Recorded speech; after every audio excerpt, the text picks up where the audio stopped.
Qualicorp acredita que tudo isso vai passar. Mas enquanto não passa, investimos mais de 14 milhões para ajudar o Brasil a combater a pandemia. No Rio e em São Paulo, a Qualicorp se associou a grandes empresas para entregar 345 leitos ao sistema público de saúde. Milhares de vidas estão sendo salvas. Juntos, daremos a volta por cima.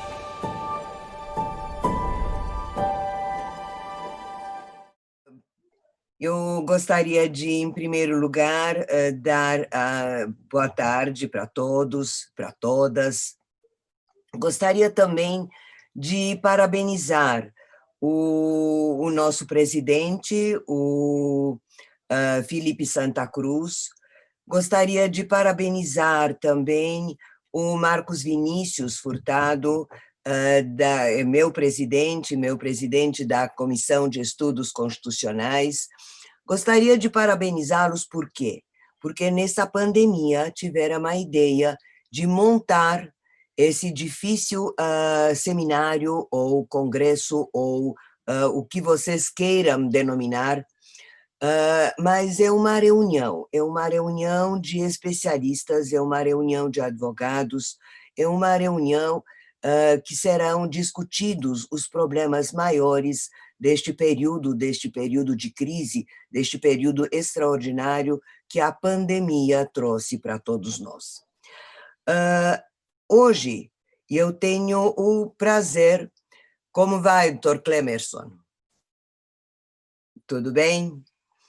Eu tenho o prazer de estar aqui discutindo com vocês, com todos vocês, as questões delicadas, as questões sensíveis da defesa da Constituição no estado de crise, neste estado de pandemia, neste estado provocado pelo vírus Covid-19.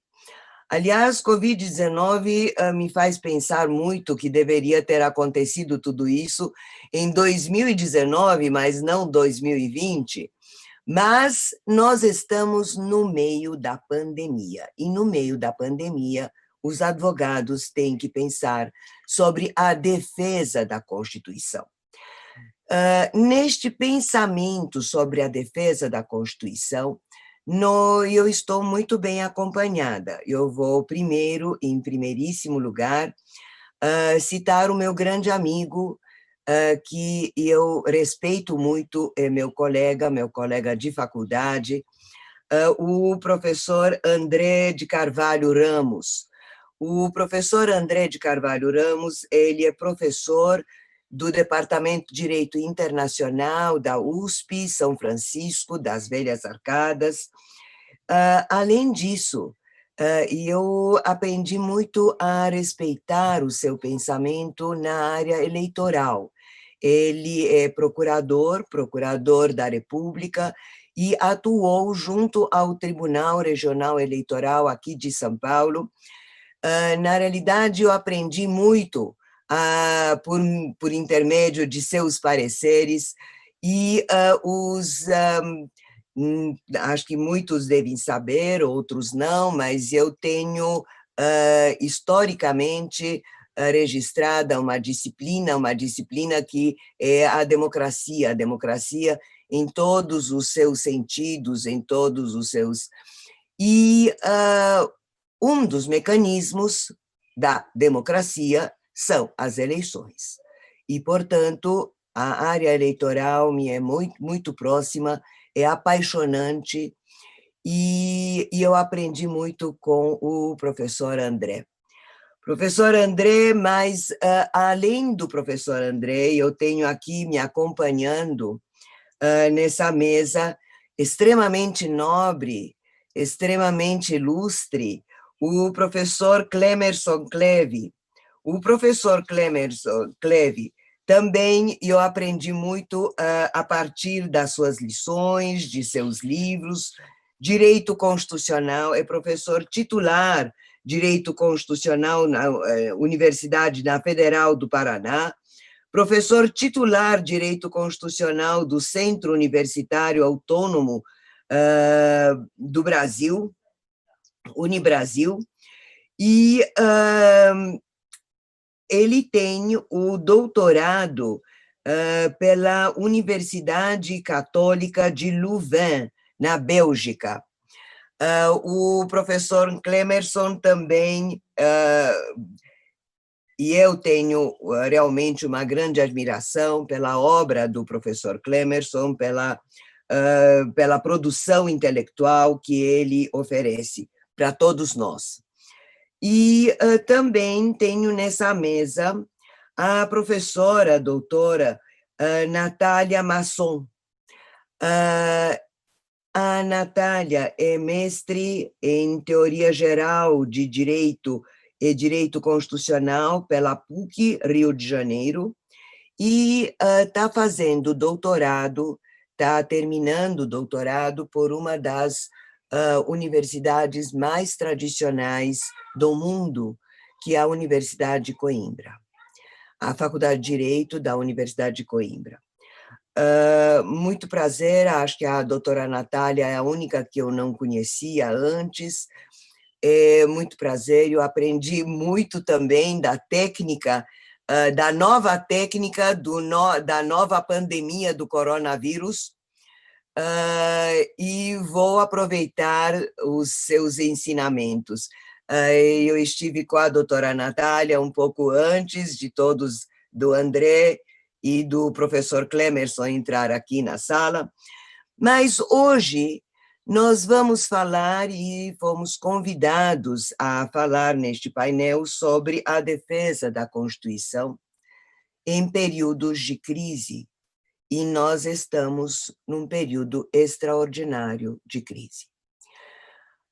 Eu diria que a nossa Constituição é uma Constituição, a Constituição Cidadã, de 5 de outubro de 88, é uma Constituição que já define o regime, o formato do nosso regime de governo, que é uma democracia respeitando-se o Estado democrático de direito. E este Estado democrático de direito nos faz pensar que há um determinado tratamento constitucional principalmente para os direitos fundamentais em períodos de normalidade. Mas deve haver um tratamento constitucional especial, específico, previamente previsto para períodos de anormalidade. Porque anormalidade, períodos extraordinários, períodos de crise, todos os países têm. Haja visto, na realidade, essa pandemia que pegou e, na realidade, introduziu essa mesma crise no mundo todo. Não somos privilegiados em passar por este período de crise. Ao contrário, nós estamos passando por um período de crise juntamente com o resto do mundo. E por isso é que, na realidade, as constituições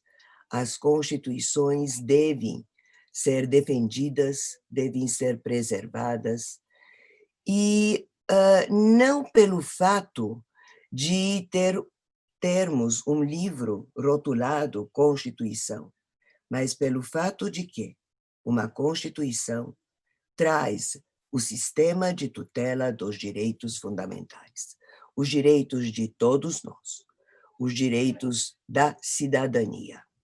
E é isto que nós vamos ouvir agora, os palestrantes falando sobre a defesa da Constituição em períodos extraordinários, especiais, em períodos de crise. Eu vou passar, tendo a disciplina como um dos meus atributos, eu vou passar, em primeiro lugar, a palavra ao professor André de Carvalho Ramos, ouvi-lo sobre o que ele pensa sobre a defesa da Constituição em períodos de crise, em períodos de pandemia, como nós estamos passando. Professor André, com a palavra.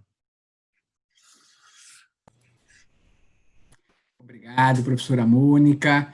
Inicialmente, eu também gostaria de aderir aos seus agradecimentos, à nossa homenagem ao presidente do Conselho Federal da Ordem dos Advogados do Brasil, Felipe Santa Cruz, a todas e todos que se esforçaram muitíssimo para organizar o congresso, que, pelas informações, com absoluta certeza, é o maior congresso realizado nesses tempos de pandemia.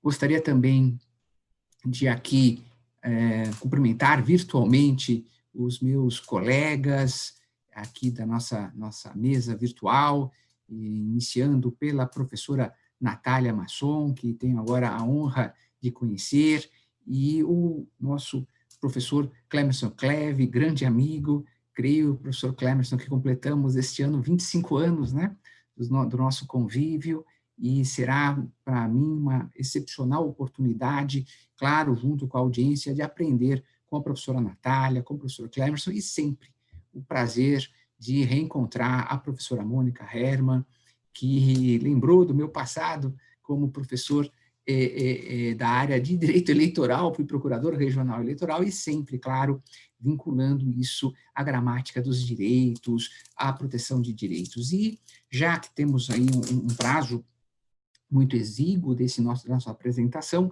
vou me concentrar aqui no tema a defesa da Constituição em tempos de pandemia, realçando, na verdade, e valorizando o funcionamento da Constituição, valorizando aspectos que, do meu ponto de vista, mostram uma resiliência constitucional, nas palavras conhecidas do Oscar Vilhena, e especialmente uma Constituição que não gerou a necessidade de ser acionado o chamado sistema, né, de crise do estado de defesa e do estado de sítio. Isso é o primeiro ponto que eu ressalto. Nós estamos enfrentando uma pandemia de tal quilate que, para muitos, é inédito na história da humanidade, e a nossa Constituição e as nossas instituições possuem então, um arcabouço normativo, possuem, então, instrumentos para que nós possamos, então,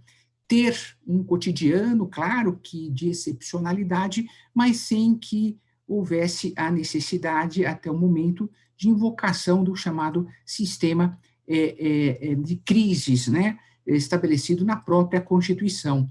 Então, reconhecendo isso, que no preparo dessa minha apresentação, me chamou a atenção justamente essa vitória, né, da Constituição em relação àquilo que para muitos era algo extremamente desafiador. E eu vou aqui na minha apresentação, muito breve, me centrar então em alguns aspectos. Em primeiro lugar, já mencionei, a Constituição atua e tem sido aplicada sem nenhum tipo de necessidade, como houve algum tipo de debate em relação à invocação do estado de defesa ou do estado de sítio. Em segundo lugar, vamos também mostrar que a nossa Constituição e a sua abertura ao direito internacional foi extremamente importante nesse momento no qual o multilateralismo, a necessidade de cooperação entre os Estados se mostram evidentes. E depois nós vamos abordar alguns direitos que menciono como sendo direitos que foram revalorizados pelo ordenamento constitucional e pela proteção de direitos humanos.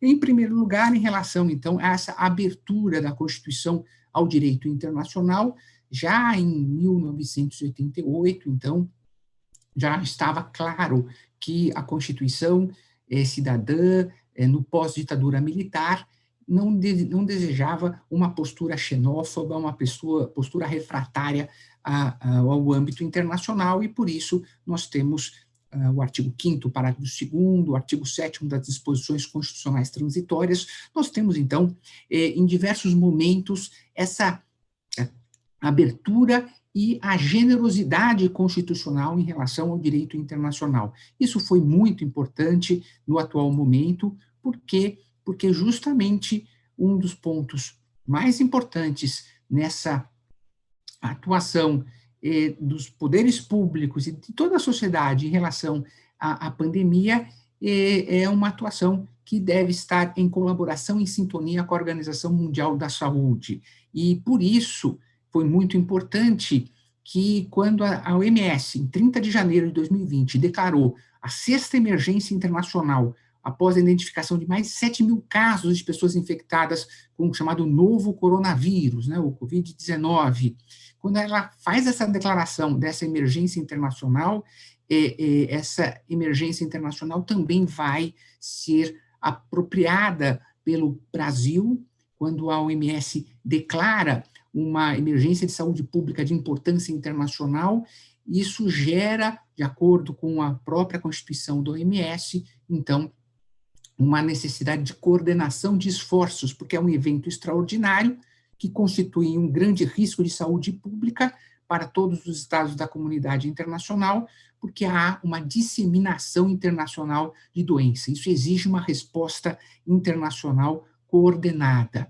E, a partir dali, mostrando essa sensibilidade em relação a essa emergência, à pandemia, há uma reação rápida, inclusive, dos poderes públicos brasileiros, né? Então, nós tivemos, especialmente, a aprovação da chamada lei, né, do Covid-19, a Lei 13.979, que mostra, efetivamente, já uma saudável reação dos poderes públicos em relação à necessidade de proteção à vida e à saúde. Então, esse é o primeiro ponto que eu vou destacar. Não que a influência internacional, não que a abertura internacional tenha ficado só na relação do Brasil com a OMS, mas nós iremos depois ver, por exemplo, na proteção dos direitos indígenas, o papel da Comissão Interamericana de Direitos Humanos. O primeiro direito que eu destaco, que mostra justamente a força daquilo que Konrad Hess mostrava, a força normativa da Constituição, é, claro, o direito à saúde. Então, nós tivemos muitos questionamentos em relação, por exemplo, à necessidade de alocação de recursos para o enfrentamento da pandemia, e aí eu chamo a atenção da ação direta de inconstitucionalidade 6357, para que fossem afastadas as exigências da Lei de Responsabilidade Fiscal em relação às despesas necessárias ao enfrentamento do contexto de calamidade inerente ao enfrentamento da Covid-19. Então, houve liminar do ministro Alexandre de Moraes com fundamento na proteção da vida e da saúde, e isso mostra, então, a linguagem de direitos sendo apropriada, se mostra, então, claro que a Constituição tem um sentido pró persona, tem um sentido, então, de, justamente, pela gramática dos direitos, seja essa gramática, então, adequada ao enfrentamento e justamente afastado nesse ponto, comprimido nesse ponto, eventuais restrições orçamentárias. Também nesse ponto, direito à saúde chama a atenção da força viva da Constituição no respeito ao federalismo e na competência comum dos municípios, dos estados e da União. A arguição de descumprimento do preceito fundamental 672, ela mostrou justamente isso, no qual foi questionada a eventual atuação da União para, em divergências de posicionamento entre as autoridades dos mais diversos níveis federativos, pudesse a União interferir com o trabalho dos governos estaduais ou dos governos municipais. Então, também a Suprema Corte Brasileira reagiu, mostrando que não era possível essa interferência unilateral do Poder Executivo em relação às decisões que, eventualmente, os governos estaduais, por exemplo, tivessem determinado restrição de serviços e circulação de pessoas no meio da pandemia. Rapidamente, pelo meu prazo muito curto, o segundo direito que eu destaco é um direito que a Declaração Universal dos Direitos Humanos, de 1948, já sinalizava, e talvez seja o grande direito do pós-pandemia, o direito ao mínimo existencial. Nós estamos falando aqui do auxílio emergencial, nós estamos falando da renovada discussão sobre a renda mínima, sobre um projeto audacioso de se fornecer, então, um mínimo existencial a todas e todos no Brasil. Isso, como eu digo, talvez seja o grande direito a ser implementado num país caracterizado pelas desigualdades como o Brasil. Então, a Constituição, a força viva da Constituição vai, então, também vai revalorizar aquilo que para muitos estava um pouco esquecido, que é o direito ao mínimo existencial. Terceiro direito, direito à democracia, claro. Nesse caso, já fiz uma menção sobre o funcionamento das próprias instituições, da atuação do Supremo Tribunal Federal, e eu destaco alguns pontos em relação ao direito à democracia. O primeiro, na DPF 663, no qual havia sido pedido a suspensão de contagem de prazo da conversão de medidas provisórias durante a situação de excepcionalidade que nós estamos vivenciando. Ora, a edição de medidas provisórias representa, claro, uma função importante nesse momento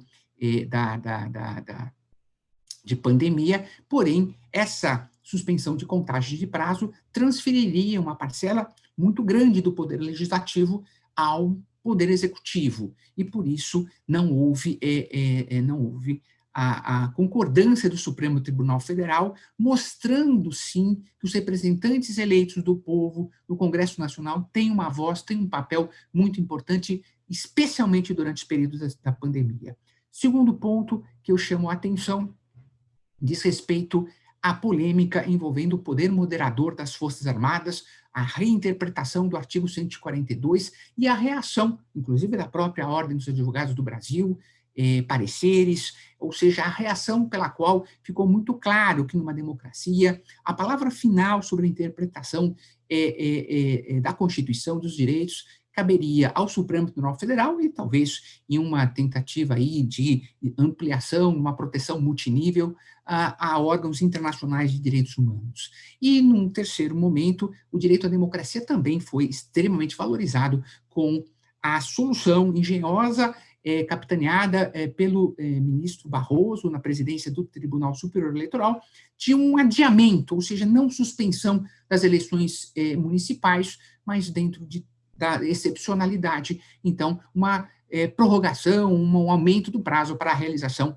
das eleições municipais. E, rapidamente, destaco, por final dessa minha rápida apresentação, o direito à informação, que também foi um direito valorizado nesse momento de pandemia. É muito importante que as pessoas compreendam exatamente aquilo que nós estamos enfrentando, por isso eu destaco aqui a posição do Supremo Tribunal Federal em relação à necessidade que tenhamos informação sobre o que está acontecendo efetivamente, então, que não se possa limitar o acesso à informação. Então, por isso, o NADIM 6351, apresentada pelo Conselho Federal da Ordem dos Advogados, em um dos casos envolvendo o direito fundamental à informação, aquilo que havia sido tentado na MP 928, que era justamente suspender os prazos de resposta a pedidos dirigidos a órgãos públicos, em virtude desse momento de pandemia, e o ministro Alexandre de Moraes. Continuando, o direito à privacidade também é muito importante nesse momento de pandemia, que nós tenhamos marcos sobre o direito à privacidade. Aí eu chamo a atenção, claro, todos devem conhecer a liminar da ministra Rosa Weber contra a medida provisória 954, que também, pelo presidente da República, houve a tentativa de alterar o regime que envolve o acesso às informações para o IBGE. Então, pelo que aconteceu, a ministra Rosa Weber, pelo modo que foi realizado essa transferência, entendeu por bem suspender a eficácia da medida provisória 954, que tratava desse compartilhamento de informação. Também houve a ação atendendo o pedido da própria Ordem dos Advogados. E para terminar, creio estourando o meu prazo, eu vou aqui mencionar rapidamente o direito à vida, especialmente dos povos indígenas. Então, aqui nós temos também a força da Constituição, tanto em relação a seu aspecto nacional.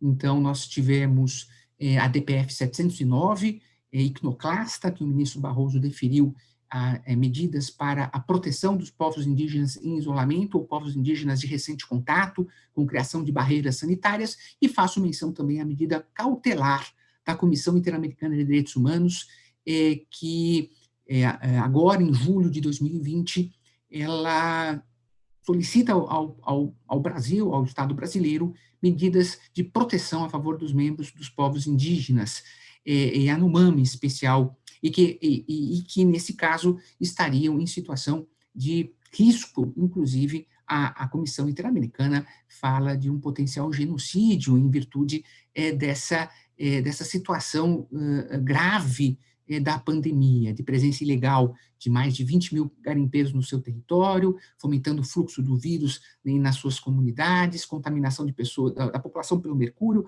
ou seja, atos de violência. Então, há uma situação muito grave que a Comissão Interamericana de Direitos Humanos, mostrando essa abertura do direito internacional, do direito constitucional ao plano internacional. E assim, dentro dessa minha linha, eu vou terminar também dizendo que é necessário fazer mais. E que nós aprendemos aqui, nesses mais de 30 anos da vida da nossa Constituição, é que a Constituição é um processo que merece sempre a continuidade e mais esforços para realizar as suas missões de justiça social, de igualdade e de solidariedade. O que nós poderemos fazer mais? E eu destaco o que aconteceu com o fechamento das fronteiras. Nesse caso, a mobilidade humana, a mobilidade internacional, e especialmente com o fechamento de fronteiras e com inclusive o afastamento daqueles que poderiam solicitar refúgio ou acolhida humanitária, isso mostrou, pelas portarias do Ministério da Justiça, isso mostrou uma faceta que, do meu ponto de vista, é inconstitucional e viola obrigações internacionais de direitos humanos, especialmente no tocante aos solicitantes de refúgio, a proibição da devolução, ou seja, houve o desrespeito ao princípio do non-refoulement. Em apertada síntese, nós tivemos a edição desde do chamado fechamento das fronteiras. Na verdade, se buscou o impedimento temporário, que se imagina, do não nacional no território brasileiro, teria fundamento na Lei 13.979, no artigo 3º, inciso 6º, mas mereceria aí uma interpretação constitucional. Houve uma sucessão de portarias, desde da primeira. Atualmente, hoje, o marco normativo está fixado na portaria interministerial número 255, que foi prorrogada pela portaria interministerial 319 e que estabeleceu limites subjetivos e objetivos à entrada do não nacional no território brasileiro, com sanções severas, como, por exemplo, repatriação, deportação imediata e inabilitação do pedido de refúgio. Então, termino dizendo, apesar desse momento de pandemia ter mostrado a força da Constituição e a preservação de direitos, ter nos levado, inclusive, a um resgate de direitos sociais, com a discussão hoje do auxílio emergencial, que, porventura, venha a ser considerado permanente. Nós estamos, então, ingressando talvez numa fase diferente de um olhar sobre o vulnerável, para que nós tenhamos, finalmente, uma renda mínima nacional. Mesmo assim, resta ainda fazer, e o combate, justamente, a esse fechamento de fronteiras, sem a consideração do solicitante de refúgio ou daquele que necessita de acolhida humanitária, merece, então, uma reflexão e talvez uma nova consideração. Agradeço muito aqui a OAB e devolvo a palavra à professora Mônica, esperando não ter estourado muito o meu tempo. Obrigado, gente. Obrigada, professor André. Eu, exatamente para não estourar o prazo que nos foi concedido, eu passo desde já a palavra ao professor Clemerson. Professor Clemerson, com a palavra. Professora Mônica, é um prazer imenso estar aqui com a senhora. Eu realmente admiro muito o seu trabalho. É uma alegria estar aqui também ao lado do meu amigo André de Carvalho Ramos, a quem eu leio e com quem eu também aprendo e aprendo sempre. E é uma alegria estar com a professora Natália Manon. É a primeira vez que estamos juntos e tenho certeza que esta reunião vai ser proveitosa, sobretudo para mim, que terei muito a aprender com quem está na nossa querida Universidade de Coimbra fazendo o seu doutorado. É uma alegria estar nesse congresso, um congresso talvez o maior que a OAB já realizou, e eu me sinto extremamente honrado por estar aqui nesta tarde com um grupo tão seleto. Nós vivemos, efetivamente, um momento muito difícil no mundo e no nosso país. Não é só a questão da pandemia, é a pandemia sobre um contexto político que nós estamos experimentando no Brasil, que é extremamente desafiante. É preciso lembrar que a pandemia emerge no mundo e aparece em nosso país num contexto de preocupação com a democracia. E aqui eu peço licença para falar mais sobre a questão nacional, porque a questão das relações com a comunidade internacional foram extremamente bem trabalhadas pelo professor André. Nós vivíamos uma preocupação em função de uma escalada autoritária do governo, uma preocupação, inclusive, com manifestações que pediam o fechamento do Congresso, pediam o fechamento do Supremo Tribunal Federal, reivindicavam uma suposta, impossível, obviamente, intervenção militar. E foi nesse contexto, afinal de contas, que o Supremo Tribunal Federal teve que reinterpretar, ou melhor, interpretar, dar o sentido correto ao artigo 142 da Constituição Federal. E por que eu digo isso? Eu digo isso porque, quando emerge, portanto, a pandemia, essa crise pandêmica, nós sabemos que essas crises elas possibilitam a emergência de governos de exceção.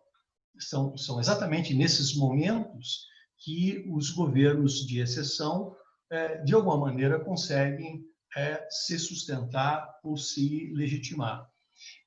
E nesse quadro de preocupação, nós tínhamos que pensar o que fazer para conseguir, eventualmente, dar uma resposta à pandemia sem colocar em risco, evidentemente, as conquistas democráticas. E, ao mesmo tempo, dar uma resposta adequada para não permitir que o estado de necessidade ou que os fatores reais de poder pudessem assumir o comando daquilo que devia ficar por conta da normativa baixada pela soberania popular. Como os estados resolvem situações como estas e como os estados têm resolvido esse tipo de questão no mundo todo? Num texto publicado na revista da Universidade de Harvard, dois juristas, o professor Tom Ginsburg e a professora Mila Vertig, fizeram um levantamento em dezenas de países, exatamente para tirar uma fotografia a respeito das práticas que foram adotadas para o combate ao coronavírus. E, basicamente, eles subdividiram esses países em 3 grupos. O primeiro grupo é o grupo que lança a mão do sistema constitucional de crises, ou seja, lança a mão, por exemplo, do estado de emergência ou do estado de necessidade. Alguns países, inclusive, já têm uma previsão expressa sobre isso.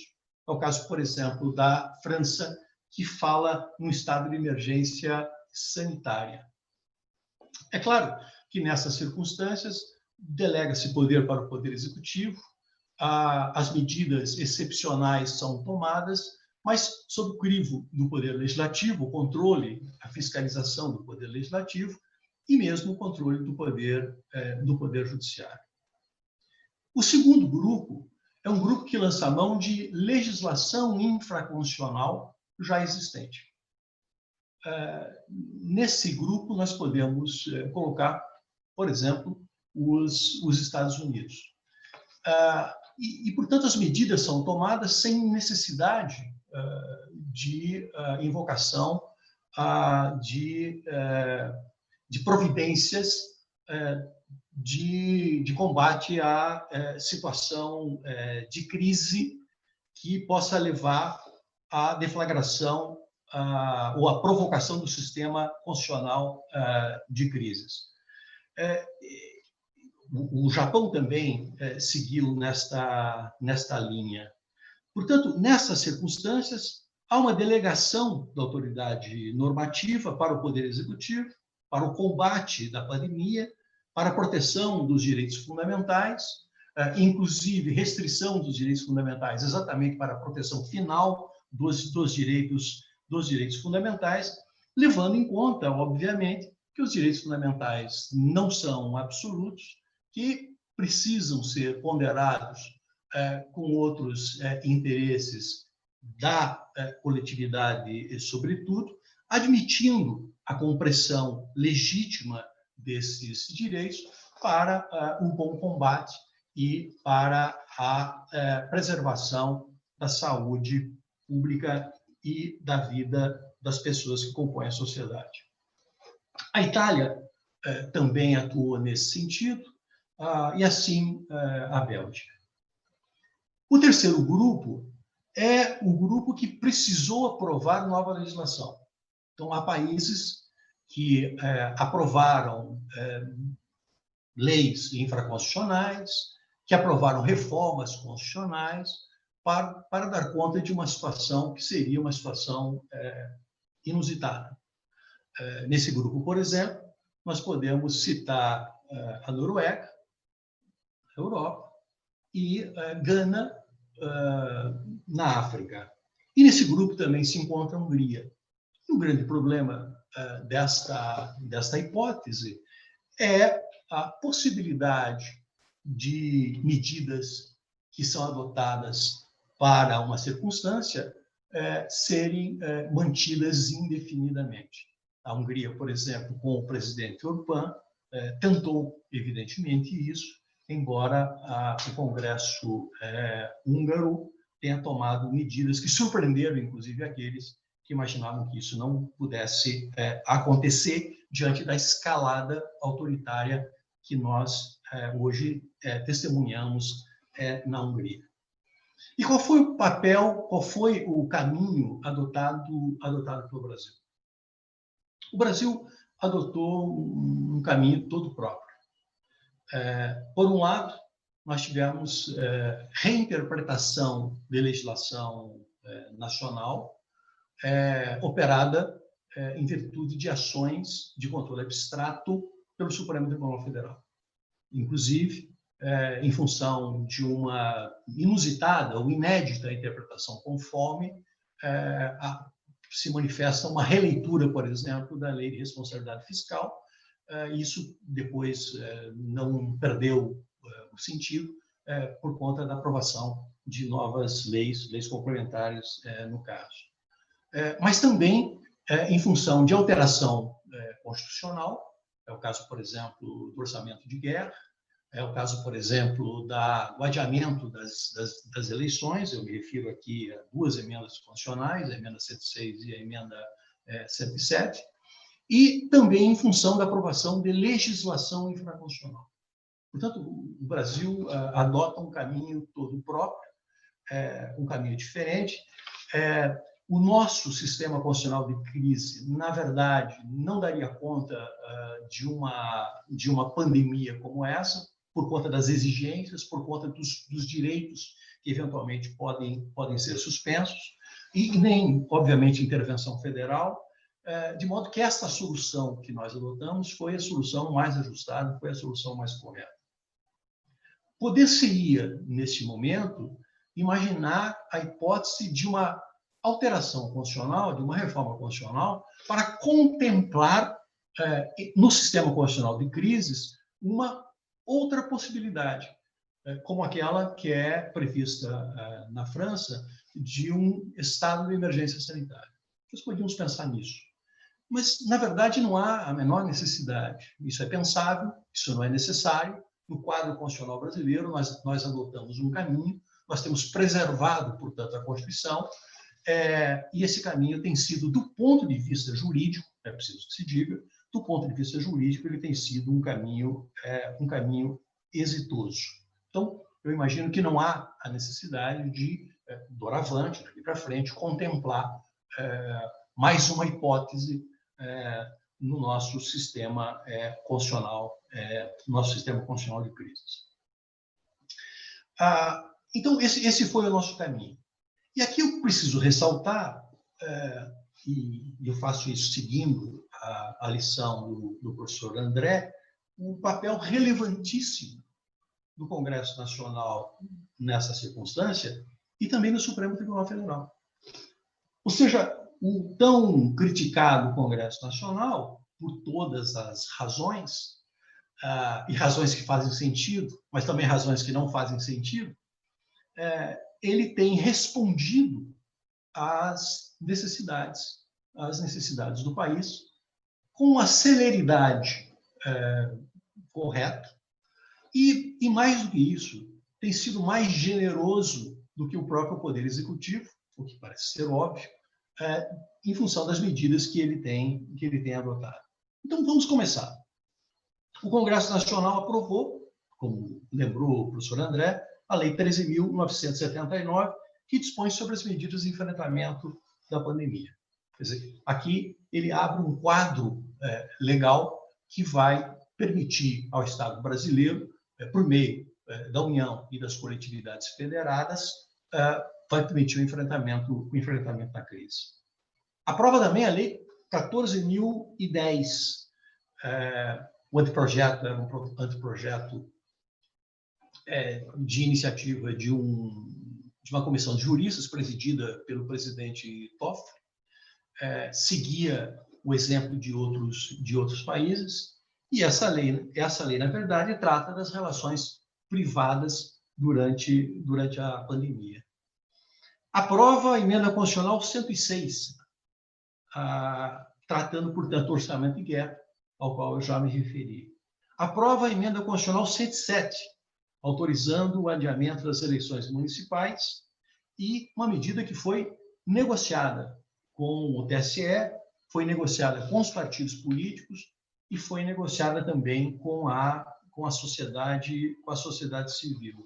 Aprova a Lei Complementar 173, estabelecendo o Programa Federativo de Enfrentamento do Coronavírus.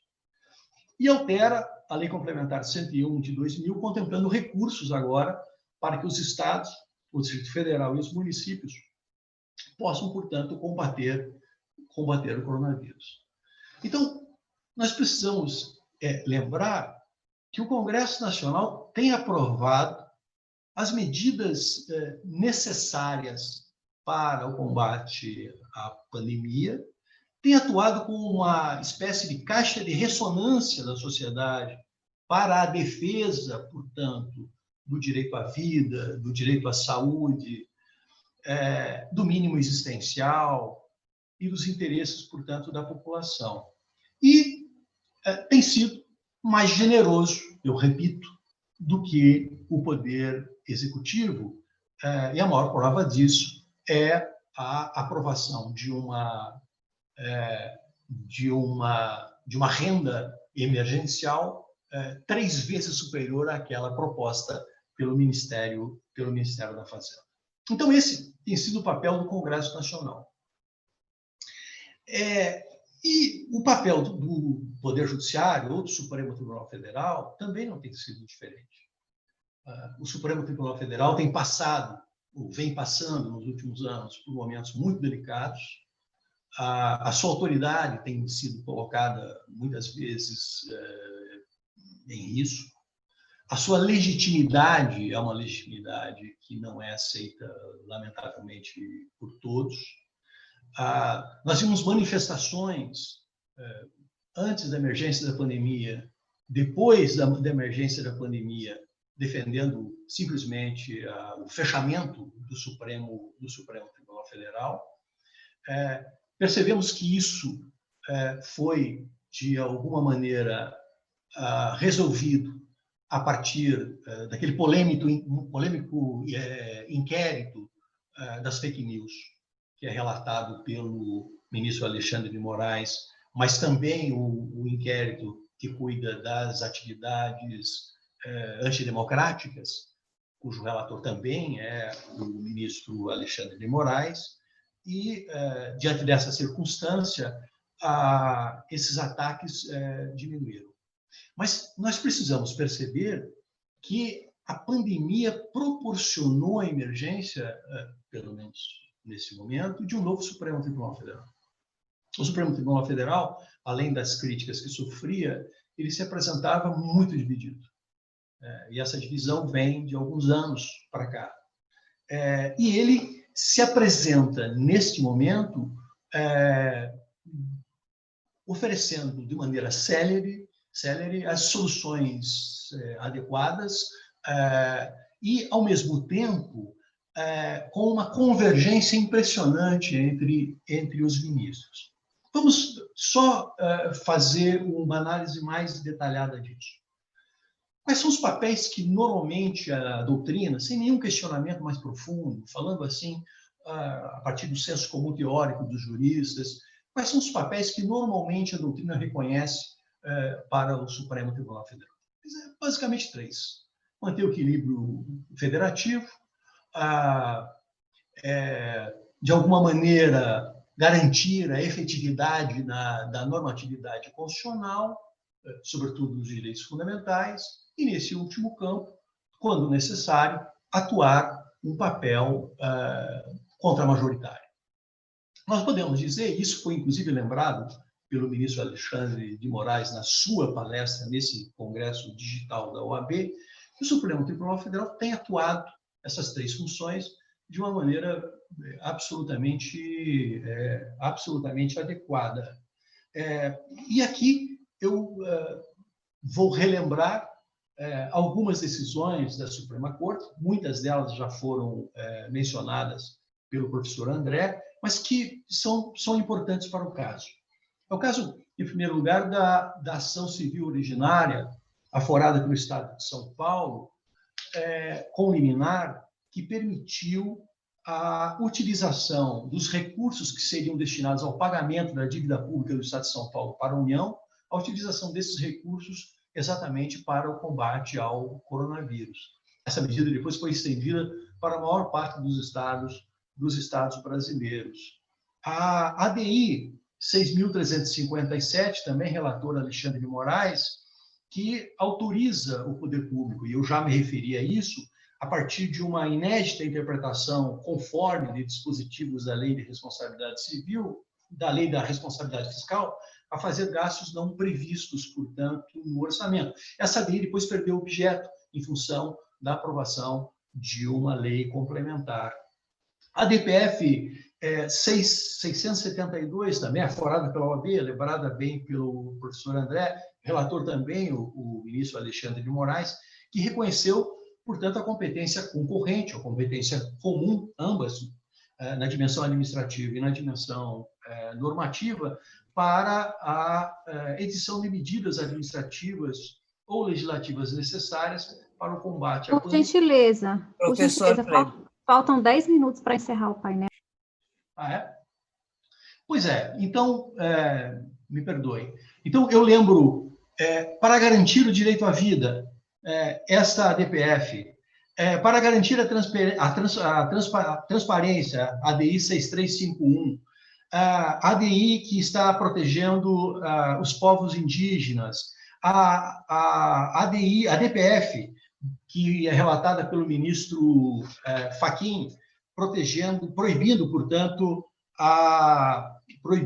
operações da Polícia Militar em favelas e, portanto, também garantindo o direito à vida, particularmente das pessoas mais pobres e das pessoas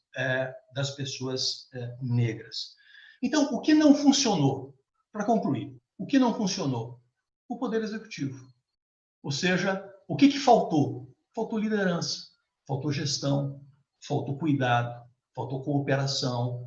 Ou seja, nós precisávamos, nesse momento, de uma articulação federal, uma coordenação federal, uma liderança federal, inclusive dando bons exemplos, para estabelecer um gabinete de crise, para que nós pudéssemos fazer o federalismo de cooperação e não de colisão funcionar. Isso, lamentavelmente, não ocorreu. E, portanto, para além da política amigo-inimigo, inaugurada pelo chefe do Poder Executivo, precisamos lembrar que o país, antes de uma somatória aleatória de pessoas com interesses privados e distintos, compõe uma associação política de cidadãos livres e iguais. Portanto, uma comunidade, eu repito, uma comunidade, e uma comunidade age de modo convergente e não colidente nas situações de crise, de calamidade e de pandemia. Se nós formos vitoriosos do ponto de vista jurídico, do ponto de vista da proteção da vida da população brasileira, nós ainda deixamos muito a desejar. Muito obrigado, professora Mônica. Obrigada, professor Clemerson. Eu passo desde já a palavra para a professora Natália, registrando que eu pediria para a professora Natália fazer a finalização do painel, com os meus agradecimentos a todos. Professora Natália, por favor. Doutora Mônica, obrigada. Obrigada ao AB pelo convite, vou aderir aos agradecimentos, assim como o professor André fez. Esse é o maior congresso digital de que se tem notícia realmente, e os esforços todos que foram engendrados vão resultar em frutos, né? Porque eu tenho acompanhado as palestras, todas elas muito proveitosas, em especial as falas aqui da doutora Mônica, do doutor André e do doutor Clemerson nesse painel que eu tenho a honra de integrar. Como eu fiquei para fazer aqui o encerramento, eu vou pegar o gancho na última fala do professor Clemerson e criar minha apresentação aqui, em especial porque eu tenho um tempo bastante exíguo para poder tratar. Doutora Mônica disse, não vivemos de fato um estado de exceção, estamos vivendo um momento de exceção, e eu creio que seja justamente nessas situações extremas de crise que possamos testar certos institutos, né? Por quê? Porque numa situação extrema de crise, um determinado instituto é submetido ao banho cáustico que é a realidade, a incidência dele no dia a dia. E o professor Clemerson lembrou muito bem agora ao final que um dos tópicos mais debatidos no direito constitucional durante a pandemia foi efetivamente a federação. O nosso federalismo, em especial, aquele de viés cooperativo. Muitos foram os analistas, professor Clemerson, que disseram que durante a pandemia a nossa federação foi revigorada, que o princípio federativo então renasceu. Nós tivemos hoje uma conferência magna aqui neste evento, proferida pelo eminente ministro do Supremo Tribunal Federal, Ricardo Lewandowski, que foi intitulada dessa maneira, a revitalização do princípio federativo. A leitura que eu faço disso, no entanto, é um pouco distinta. Na minha percepção, a pandemia não permitiu que o federalismo renascesse ou fosse revigorado. Ao contrário, em verdade, o federalismo só entrou em pauta e recebeu um foco, um destaque, né, bastante acentuado. E sob holofotes, claro, as disfuncionalidades da nossa federação tornaram-se, claro, evidentes. Então, defender a Constituição, que é o tema deste painel, é, na minha percepção, também propor o aperfeiçoamento de certos institutos, em especial aqueles que não podemos abandonar. Em se tratando da forma de Estado, nós todos sabemos que não há nenhuma alternativa viável, não é, para o Brasil e para tantos outros países, né? Somos federativos porque precisamos ser uma federação. Federação, antes de ser uma escolha, é para muitos um destino, em especial para nações complexas, com uma extravagância territorial como a nossa, ou com uma multiplicidade de etnias, como, por exemplo, a Federação da Nigéria, ou línguas, como, por exemplo, a Federação Indiana, que tem 29 idiomas oficiais. Portanto, se federalismo não é escolha e é destino, repensar a federação brasileira a partir dessa crise é algo imperioso, em especial, claro, sempre nos limites da Constituição, porque não há nada após a Constituição. Ou melhor, até há, mas o abismo, é o caos. Então, como o professor Clemerson levantou, as disfuncionalidades do nosso federalismo cooperativo ficaram evidenciadas. E eu vou aproveitar a DPF 672, que foi citada tanto pelo professor André quanto pelo professor Clemerson, para tentar, a partir dela, e em associação com o julgamento proferido pelo Supremo na ADI 6341, evidenciar isso. Para quem nos acompanha, o federalismo cooperativo está inscrito em nosso ordenamento pátrio desde a Constituição de 34, superando um modelo de federalismo dual, típico de um Estado liberal, que, na verdade, orientou a nossa primeira Constituição Republicana de 1891. De lá para cá, então, passamos a adotar, na federação, um plano também vertical na repartição de competências. Não só o plano horizontal, que entrega aos entes competências que são privativas, que são exclusivas, que vão ser cumpridas, né, de forma isolada, mas também competências nesse plano vertical, que são, então, as atividades comuns e concorrentes, que serão prestadas pelos entes federados em regime de condomínio, de parceria legislativa, né? Só que, vejamos, as disfuncionalidades que ficaram escancaradas do nosso federalismo cooperativo durante a pandemia. A primeira, evidentemente, é a circunstância de nossa Constituição Federal ter um sistema de repartição de competências que é completamente irracional, bastante complexo e que gera sobreposição de conteúdos. Você compara os dispositivos constitucionais e percebe que são muitos os temas que esbarram em mais de um artigo e, portanto, sempre há dúvida com relação a quem pode legislar sobre certo tema, quem deve cumprir determinada atribuição material administrativa. Então, esse arcabouço normativo genérico que a nossa Constituição faz seria, então, um primeiro ponto que ficou evidenciado. Uma revisão disso é necessária. Em outro aspecto, o professor Clemerson bateu bastante na ideia de que o Congresso Nacional foi nos ofertando respostas para a pandemia, em especial cumprindo a atividade legislativa, com o que eu concordo. Mas lembremos que a preguiça e a inércia legislativa ainda, às vezes, orienta a atividade congressual. É só pensarmos, por exemplo, no parágrafo único do artigo 23, uma lei complementar que precisa ser editada para que possamos estabelecer os contornos de como as competências comuns materiais administrativas serão cumpridas. Como que eu faço para harmonizar essa tarefa que é de todos, que pertence a todos os entes federados, né? Então, neste caso, a omissão do Congresso cobra seu preço, em especial nesse cenário que estamos vivenciando, que é o da pandemia. Na sequência, lembrar, então, que o Poder Executivo, diante dessa duvidosa construção, às vezes, normativa com relação ao trato do federalismo cooperativo, o Poder Executivo buscou, no Supremo Tribunal Federal em especial, autorização para agir em todas as esferas, porque não sei se os colegas concordam, mas em tema de saúde, cuja competência é concorrente, está inscrita lá no inciso 2º do artigo 23, sempre prevaleceu a odiosa lógica da omissão, da diluição de responsabilidades. Se a matéria é de competência de todos os entes, ela, na verdade, não é de ninguém. Eis que a pandemia decorrente da crise sanitária surgiu, e aí, então, tivemos uma inversão nessa lógica. Passamos, então, a considerar que, enfim, os entes todos poderiam agir, e o Supremo corroborou isso na ADPF 672, mencionado pelo professor André e pelo professor Clemerson, e na ADI 6341, cuja cautelar concedida por Marco Aurélio foi referendada pelo Pleno. Quais as consequências disso? A circunstância de os prefeitos, os governadores, ou seja, o executivo, tentar agir, mas muitas vezes de forma excessiva, desmedida, que acarretou, sem dúvida, uma confusão normativa, inclusive, para os cidadãos. Pensemos, 1 minuto, doutora Natália, por gentileza. Obrigada. Pensemos a título exemplificativo em alguns decretos que eu escolho aqui, só para poder externar a controvérsia.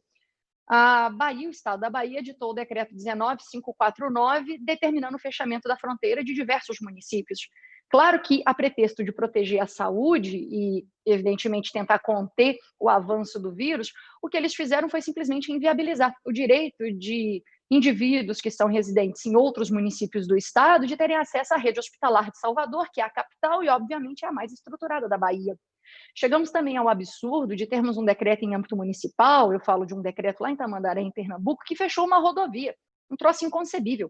Um decreto municipal, sem embasamento científico, determinar fechamento de estrada, impedindo o trânsito de veículos, a circulação de bens, de pessoas, de insumos que são básicos. E, como bem mencionaram meus dois colegas, anteriormente, o Supremo é sempre o árbitro do nosso federalismo e ele que desenha, então, as respostas para esses conflitos. Nós temos hoje lá no Supremo o painel Ações Covid-19, já são quase 4.000 pronunciamentos da Corte sobre o tema. O problema é que o Supremo Tribunal Federal, ao desenhar a federação, tem um passado que, ao meu sentir, condena. Condena porque o Supremo é um dos grandes atores da centralização excessiva de que sofre a nossa federação. Então, ficarmos na dependência dessa percepção dos ministros, que oscila a depender da composição, não é? Ficarmos na dependência, muitas vezes, da posição do Supremo, que sempre foi centralizadora, aplicando, né, o famigerado e fantasioso princípio da simetria, é, na verdade, bastante arriscado. E fora que o Supremo, por vezes, também oferta uma resposta lenta. Esses 2 casos dos decretos que eu mencionei estão sendo discutidos na DPF 665, que foi apresentada na Corte em março. Recebeu parecer favorável da Procuradoria-Geral da República em março e até agora estamos caminhando para o mês de agosto, o Supremo ainda não definiu. Esses decretos nem valem mais. O fechamento das fronteiras aconteceu e simplesmente a Corte não teve tempo de ofertar resposta. Então, bom, muito rapidamente, eu proponho que repensemos esse modelo de repartição de competências. Sou favorável a mais assimetria na nossa federação, para que as entidades possam, então, servir de laboratórios para podermos testar algo na federação, né? E, em especial, o redesenho da matéria tributária. Por quê? Porque, professores André e Clemerson, sempre que eu vejo entidades regionais, locais quererem mais autonomia, por trás disso eu penso, eles só querem mais recursos. Eles querem ter musculatura tributária e financeira para poderem cumprir com essas tarefas, com essas competências. Só isso. Então, o redesenho na parte tributária, na parte das rendas, na parte orçamentária, é também primordial. Acho que eu consegui concatenar aqui sem que a gente atrasasse a finalização do painel e permitisse a continuidade do evento. Mônica, Clemerson e André, foi um prazer encontrá-los. Sou estudiosa do trabalho de todos vocês e me despeço aqui de quem estiver nos acompanhando em nome de todos esses ilustres professores que estiveram aqui nesse painel. Muito obrigada. Obrigada a todos. Até logo. Obrigada.